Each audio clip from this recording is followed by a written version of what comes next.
Indira Gandhi, one of the biggest prime minister of India. इनका जन्म 19 नवंबर 1917 में उत्तर प्रदेश के इलाहाबाद शहर में हुआ था और बहुत नेहरू फैमिली में, मतलब कि बहुत रिच फैमिली में हुआ था। इनके फादर का नाम जवाहरलाल नेहरू था और इनकी मदर का नाम कमला नेहरू था। और इन्होंने अपनी जो पढ़ाई है वो फॉरेन से करी थी, ऑक्सफोर्ड यूनिवर्सिटी और मतलब कि लंदन में, अमेरिका में जाकर अपनी पढ़ाई करी थी सारी की सारी। उसके बाद जवाहरलाल नेहरू जब 1964 में उनकी डेथ हो जाती है तो वो अपना पद, मतलब जब वो मर जाते हैं उसके बाद लाल बहादुर शास्त्री प्राइम मिनिस्टर बनते हैं, जो कि 1964 से लेकर 1966 2 साल तक बनते हैं। फिर उसके बाद लाल बहादुर शास्त्री की डेथ हो जाती है पाकिस्तान में हार्ट अटैक से, और उसका जो हार्ट अटैक से उनकी डेथ हो जाती है, फिर बनती है इंदिरा गांधी प्राइम मिनिस्टर। और उनको फिर एक टैग मिल जाता है first woman prime minister of India, मतलब कि फर्स्ट वुमन होती है इंदिरा गांधी जिनका मतलब प्राइम मिनिस्टर बनती है। और उसके बाद जैसे प्राइम मिनिस्टर बनती है उसके कुछ साल बाद, मतलब कि लगभग 3 से 4 साल बाद एक दिक्कत हो जाती है, जिसमें कि बांग्लादेश वाले लोग कहने लग जाते हैं कि हमें एक देश दो अलग, बांग्ली मतलब जो बांग्लादेश के मुसलमान है उनके लिए एक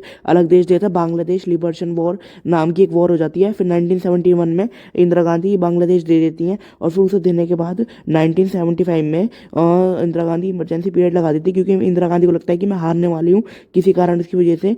उसके बाद जब वो 1975 से लेकर 1977 तक 2 साल तक इमरजेंसी पीरियड लगा देती हैं, और उस इमरजेंसी पीरियड लगाने के बाद जब वो इमरजेंसी पीरियड खुल जाता है उसके बाद जब कम बैक होता है तो 1980 में फिर से इंदिरा गांधी प्राइम मिनिस्टर बन जाती है। और फिर आती है सबसे बड़ी दिक्कत जो कि आती है 1980 में, जो कि थी पूरी कांग्रेस पार्टी को हिलाकर रख देती है, जो कि थी पंजाब वाली दिक्कत। पंजाब वाले लोग कहते हैं हमारा भी देश अलग करो, जैसे आपने पाकिस्तान बांग्लादेश कर दिया ऐसे हमें भी दो। तो इंदिरा गांधी कहती है कि फिर ज़्यादा छोटा इंडिया हो जाएगा, मैं इतना पार्टीशन नहीं कर सकती, बहुत छोटा इंडिया हो जाएगा, ठीक है। तो फिर इंदिरा गांधी बिल्कुल नहीं मानती और इस चीज़ को, मतलब कि जो पीछे पड़ जाते हैं ये, इसको कहा जाता है ऑपरेशन ब्लू स्टार नाम से पुकारा जाता है जो हुआ था। और उसके बाद जो मतलब कि सिख ना जो इंदिरा गांधी थी उन्होंने सिख गार्ड रख रखे थे, और जब उन्होंने सिख गार्ड रख रखे थे तो एक दिन वो ग्राउंड में आ रही थी और जब भी वो सिख गार्ड उनको गोलियां चला देते इसी कारण की वजह से, क्योंकि पंजाब अलग नहीं दे रही थी पंजाबी लोगों को, और जब गोली चलाती थी वो चलाते थे 32 से 33 गोलियां।